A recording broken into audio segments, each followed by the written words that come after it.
So for the audience, we're going to give a little introduction to give context to this discussion. About 4 or 5 months ago, as we began to talk about consumerization of the employee experience that was inspired by Spirit Airlines, David, and then confirmed by Beverly at PayPal, we began to ask the question of what's the role of the technology leaders. And I wasn't sure how it was going to be received on the CTO, CIO front. And I reached out to different folks, and some were misses for various reasons. And then I hit on Nimesh, which, oh my goodness, we were inspired. This is our third conversation, and thank you so much for taking the time. Thank you, Adam. Thanks for having me. This is going to be wonderful. Same. I am excited. And you and I are going to talk about some very simple things like how we use GPS. You and I will touch on Startrek a bit. We're going to weave in kind of the practical side of things.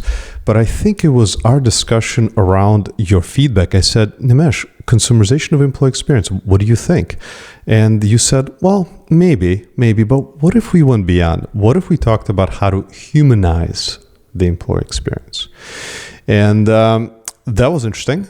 And we went back and forth for quite a bit. And since then, I began to ask the question if this is another, I don't think it's a pivot, it's a refinement of the podcast and where we're headed. So to give context to the audience, I would love for you, because it was really visceral, the way you described the GPS, and how that communicates with us and what that means to the human experience.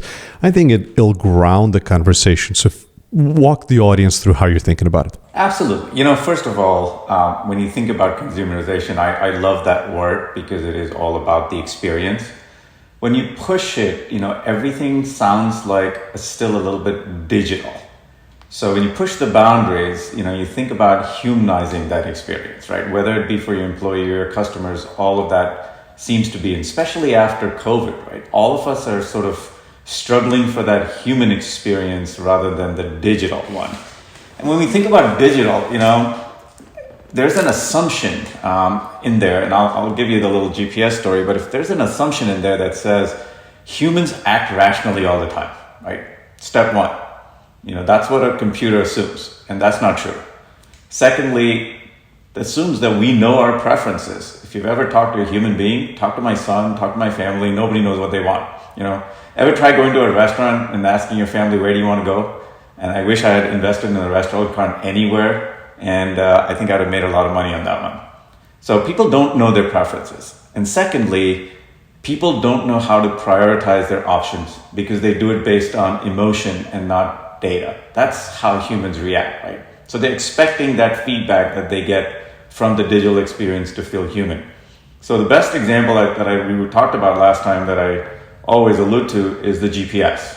Right? Think about it. About 3-4 years ago, when you were in your car, the GPS worked wonderfully. In fact, it's a life-saving device for me because I can't find my way in my own backyard. So it was perfect. But whenever I came to an intersection or something, the GPS, the lady in there said, in the next 100 meters, make a right turn. I'm not walking around with a measuring tape, and I have no depth perception. I have no idea what 100 meters is. And that's not how we communicate. Today, if you look at it, go into your car, go into your iPhone and turn on your GPS, the reaction from the experience is, at the next light, make a right turn. That's how humans behave. That's what humanization is. It is about empathy. It's the experience of meeting people where they are versus expecting them to come to you. The 100 meters was expecting me to come to you and figuring out what 100 meters meant. The turn at the next light is empathy of you coming to me and explaining it to me the way I want it to be explained. Something about that story just connected for me. And I experience it the same way as you describe it. Every time the GPS says this many feet, do this, the same questions come to mind. Nimesh, I was thinking about your background and how you developed your point of view. It looks like about 15 years you've been in executive positions, ranging from strategy to technology to operations, and now as a chief information officer. And I was really intrigued, in your description, you really just hone in on, you see yourself as amplifying the customer experience with a culture of simplicity, talent, and innovation. really connecting the customer experience with the employee experience.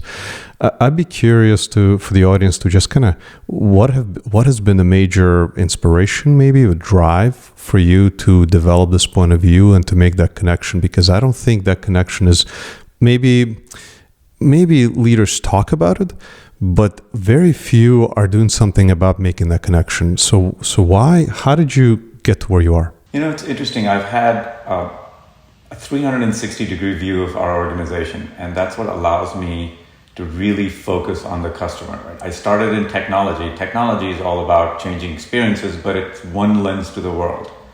Strategy then sets the tone, and I was privileged to see the enterprise view to say, what does the experience actually do for an organization, right? All the way front to center, back, what's the impact?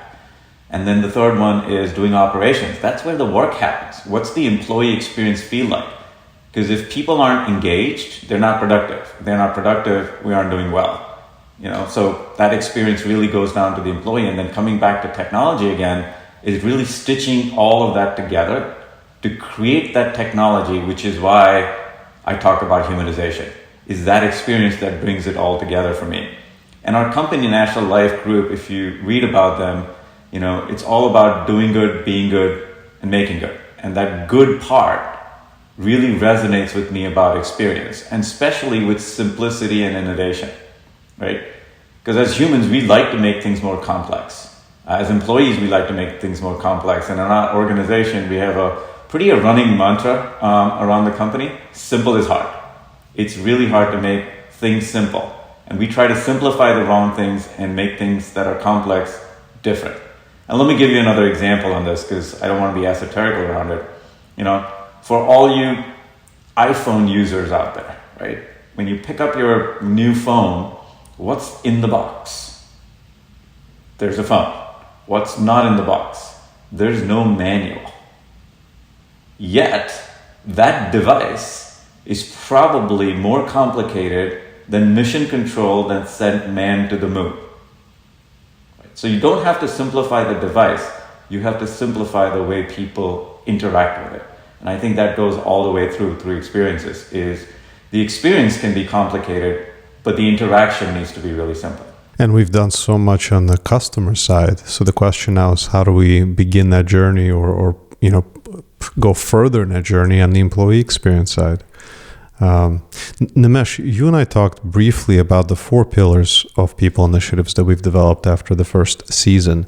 And I'd like to just touch on each one and maybe hear just a quick reaction from you as we think about consumerization versus humanization, if that's, I think that's a word. Humanization? I think so. Absolutely. Let's talk about that. I when you sent it to me, I thought it was really, really interesting concepts to run through. So I think it might be good for your audience for you to kind of explain them, and then I'll give you my 2 cents on them. Yeah. So the first one is, how do we measure success? And it began in the learning and development and change management space, where we talked often about activities, but I kept hearing our agents of change, those who see a future differently, talk about it from business outcomes perspective. In fact, many were absolute. They said we must move into the business outcome direction. We must get closer to our BUs in order for us to both make an impact and for us to have the resources that we need in order to create impact. So success moving from activities to business outcomes. What do you think, Nimesh? I love what you just said, because it is about impact, and impact is more important than the outcome. And I think those two get used a little interchangeably. So let's push the boundary a little bit on this piece as well.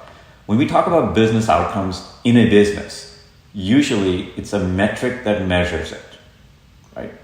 When I think about that metrics drive human and employee behavior. So if you use the wrong metric, you'll drive the wrong behavior. Let me give you another example on this one. Let's take a call center, and I'll use an extremely hyperbolic example just to set the tone on this, okay? If you're measuring average handle time as a success metric or a business outcome for a contact center, what are you going to do? People are going to hang up really quick, because that's the best way you get a better average handle time, is you don't talk to anybody. So that's a bad behavior, and it's an unintended consequence of what you were trying to actually measure. Versus, I think we have to measure, as you just said, impact versus outcome. What is the impact of the work you're doing, and have people understand the why behind the what? I think a lot of times we spend a lot of time measuring things and looking at things and really spending time with our employee base thinking about the how to do something. We spend very little time talking about the why. And I think putting the why before the what really gets to impact. And I think impact drives business outcomes at the end of the day. I think that's the next phase we have to try to think about. We're going to modify as a thesis right on the fly. We'll say moving from activities to business instead of outcomes, business impact. Our second pillar then, and I'm curious what the impact here, what the implications will be, is, we think about decisions being intuition based. Again, this began in L&D and change management. It makes sense to do the following activities, right? This is logical for us to move into leadership development or do a training session or have a town hall. Instead, decisions are now moving into data-driven. Now, I do get a lot of feedback. Let's remember data-driven with a heart.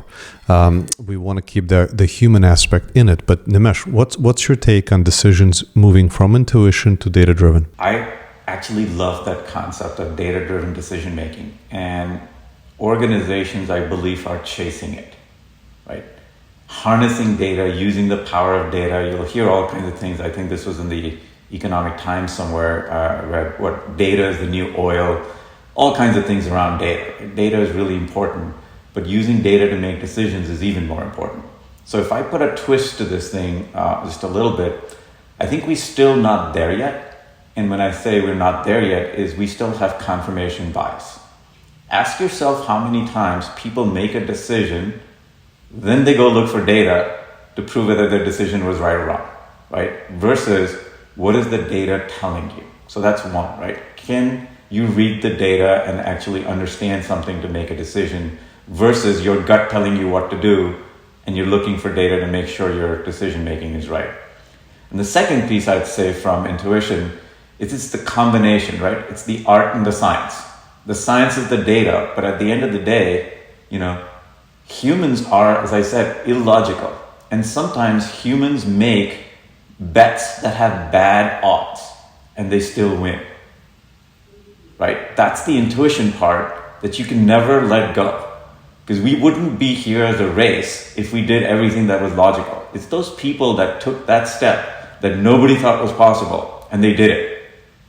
That's a decision they made. That was not data-driven at all. The art and the science involved in data-driven. So true. And the confirmation bias, that could take us down the rabbit hole of discussing how on the employee experience side, data is siloed. In many organizations, as I'm having these conversations with hundreds of companies and leaders, the data maturity spectrum appears to be just overwhelming. There's some organizations that truly cannot look at two different data sets in one place from an employee experience perspective. And then there are other organizations that are releasing single source of truth or a path forward to create a single source of truth. Awesome. Well, I'll restrain from getting into that discussion, or maybe we'll see where we go next. But let's talk about the third pillar, which is communication. Command and control has been the norm for a long time in organizations. And when we go home, we experience the world as customers very differently. It's really personalized. It's made relevant for us. So the question or the thesis here is communication is moving from command and control to hyper-personalized for the employee experience. What do you think? I think command and control worked in the Industrial Revolution. That was so long back, right? It was something, and I'm not saying, not passing judgment, different times need different types of communication. As we're evolving as human beings, that hyper-personalized communication style is becoming even more important, because again, it lands on the piece that we discussed earlier, which is humanization.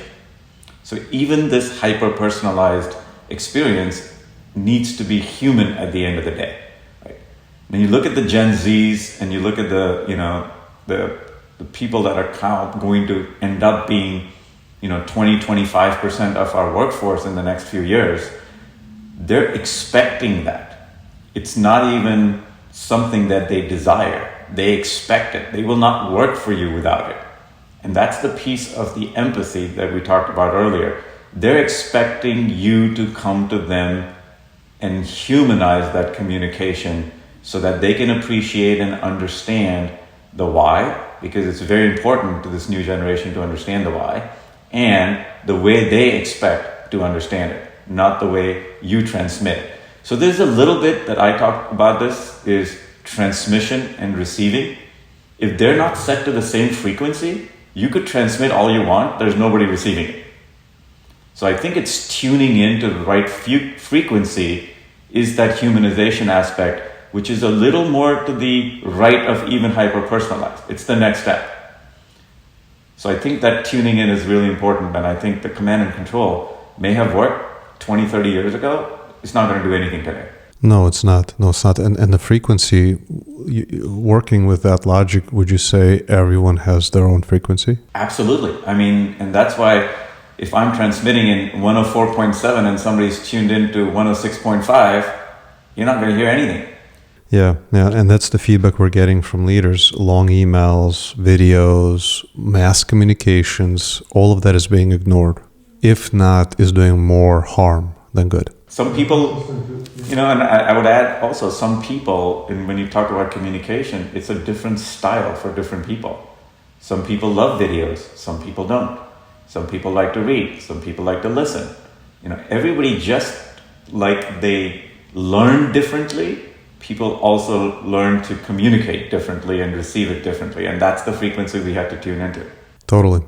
And that takes us to the last pillar, which is, as we think about the employee journey, the age of reactive support is moving into a new age.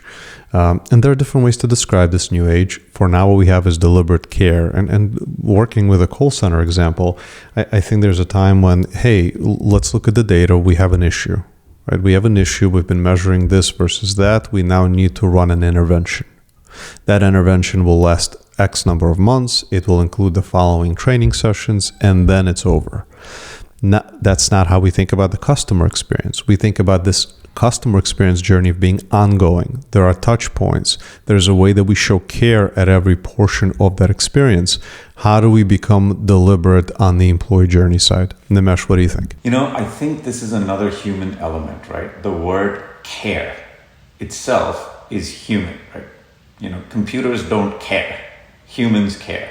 And I think the word care is a very important element of support, right? So I think if you push the boundary again a little bit more to the right, reactive support was where it used to be, deliberate care. And the next one again is moving, as we talked about, to empathy, right? To the complete right-hand side, which is being able to use all the elements, and you're working not just with IQ, but with SQ, right? And that comes with experience, practice, teaching, and learning. It's a whole learning organization behavior. So if you think about this, let me give you an example. Have you ever tried writing instructions on tying a shoelace? It's not easy. And I could write a page worth of instructions and you'll get it wrong. But if I show you how to do it, you'll do it. And you'll do it well, and you'll practice it more, you'll teach another person. So I think a little bit more about that reactive support when you move to empathy is that experience, and seeing and learning from others is really important. Because I think it's like tying a shoelace. That's another just amazing example. I thought about where would I begin writing instructions for how to tie shoelaces. Wow. That would be a challenge. And I'll give you a little tidbit. There's actually more than 500 ways to tie a shoelace. Is that right? That's true. I believe it. So there's our kind of reflections, Nimesh, your reflections on the 4 pillars, and there's a common thread here, and the common thread really leads us from thinking about it as digital transformation to human transformation. When we think about the human transformation, you also brought up from teams to teaming. Was another interesting concept. I'd love for our audience to hear your point of view on that transition.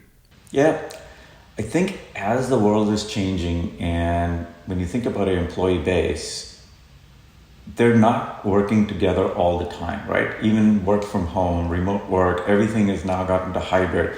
It's a different world. And this concept, and I didn't come up with this concept, so we can read about it. There's a very famous lady, Amy Edmondson, who has written about this in Harvard. She's talked about it. There's books about this concept. But I think putting it to practical use is really important. So let me kind of get into the concept first, and then we'll talk about some practical usage of it. You know, what are teams? Like, let's think about teams. Teams, think about a basketball team, right? They're players who practice together. They know each other really well. They know what other people are going to do. They know when to pass. They know when not to pass. And because of that practice, they get really, really good at knowing each other.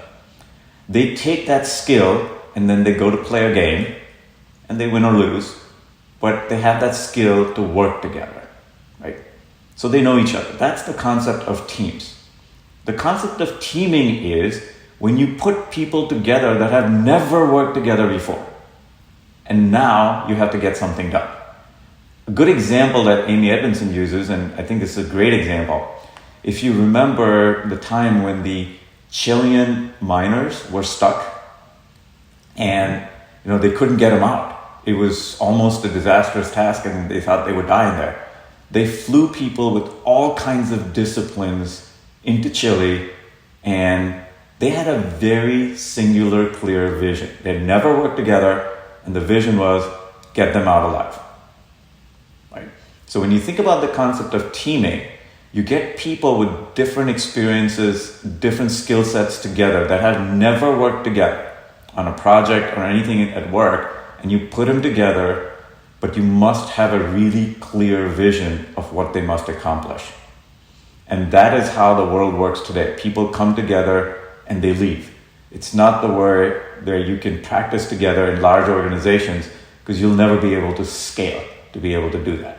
And I think that's the concept of teaming that we're going to get to, which is a more form of human ways of dealing with the way we do things versus the concept of teams where we're constantly together, learning together. That doesn't happen anymore.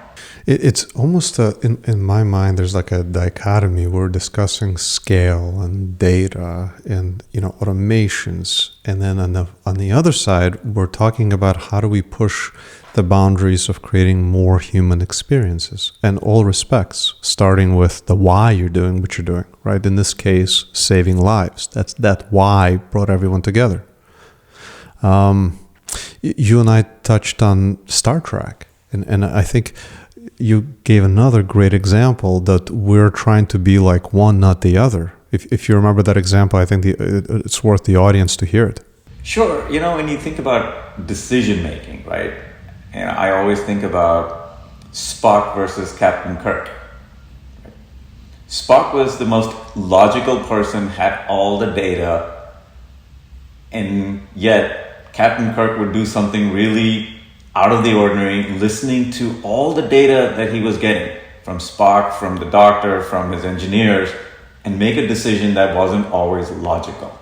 So at the end of the day, when you think about decision making, do you want a Spock-based decision making, or do you want Captain Kirk? Because Spock will get you somewhere, but Captain Kirk will get you out of trouble. Yeah, and then it's interesting. It's absolutely fascinating. It's almost philosophical in nature. I shared with you that I like playing chess, and I have two boys, 17 and 15. And one day, my oldest brought in AI as part of chess experience, and they began plotting. My first reaction was, wait a second, why would we bring in AI? We are playing against each other. That's part of the fun. And he said, hold on a second. And he plotted our game with AI. And now every time he made a move, in addition to kind of seeing where it goes in the game, AI was now giving an opinion, rating it, saying, hey, that move increased your odds of winning or losing. And also, you could now go back and take a look at better moves that you could have made. And that enhanced the experience. And Nimesh, would you agree we are, 6 months, 1 year, 2 years away from AI being a part of just about every aspect of our experience? I think it's already there. If you think about it, it's already there. It's getting to the next stages. Think about ChatGPT, right? I think with AI, we have to kind of going back to the movie side of the world. I'll give you the Spider-Man quote, right? With great power comes great responsibility. That's the piece of AI that we have to learn to tackle.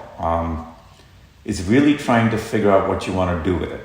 But at the end of the day, I'll go back again to say, I think this was the 1980s, where Kasparov beat the computers at every chess game, right? He was better. Computing power just wasn't there yet, right? I think it was in the late 90s, 97, 98, somewhere, where the first IBM computer actually beat a human at playing chess. Right? And today, a computer can absolutely beat a human at playing chess. You can take a grandmaster after grandmaster after grandmaster, and they will win every single time. But when you think about even chess, think about the moves, right? You play chess, so you know this. As a human, you can figure out moves and you're thinking 4, 5, 6, 7, 10 steps ahead. A computer is thinking 100, 200, 300 steps ahead of you. And even though there are lots and lots of different combinations, at the end of the day, the number of combinations is still finite. It's not infinite. It's a very large number, but for a computer, it's still finite. That is the predictability that comes in chess. But with AI, I think what we're coming to right now is AI learning the unpredictability of humans, right? Learning to decipher what is not predictable in that intelligence. And I think that's the part that is exciting yet scary. Because when you start using AI to predict human behavior, which is not logical, you're asking a machine that is not logical, a machine that is logical to do something that is illogical. That becomes the exciting part. But as you think about it, at the end of the day, what are you trying to solve? Are you trying to solve a problem with AI? Or is this a solution looking for a problem? So many questions, and I'd love to guide our episodes here shortly toward ChatGPT. I can't stop playing with it. I've been asking it all kinds of questions. Last night I said, hey, if you were to ask feedback about an organizational mission, how would you phrase it? And how would you do it if you were in healthcare versus manufacturing? How would you do it if you added humor? How would you do it if the person who's receiving it is this age versus that age? How would you introduce motivational behavior elements that would improve the chances of getting a response? And I was blown away. I know things are scary when I was at the computer at 11:30 at night getting responses, and I started to laugh. It's right. Amazing as to what you can get. However, with all AI, at the end of the day, it's human trained. So it depends on how you ask the question. Right? Take a simple one with ChatGPT. You could go and ask it, why do cows jump over the moon? And you will get the most logical answer as to why cows jump over the moon. And we all know cows don't jump over moons. So it's the way you ask the question is what you will get in terms of the answer. And sometimes you can tell it is very confidently giving you responses that are totally fictitious. So you got to be careful of how we want to use AI in the real world. But when you think about, we always tend to start with AI, which is starting with the technology. So if we rewind, go back to the VHS days and rewind, the first thing you have to ask yourself is, do you want to change minds first, then process, then technology? Or do you want to start with technology that changes minds?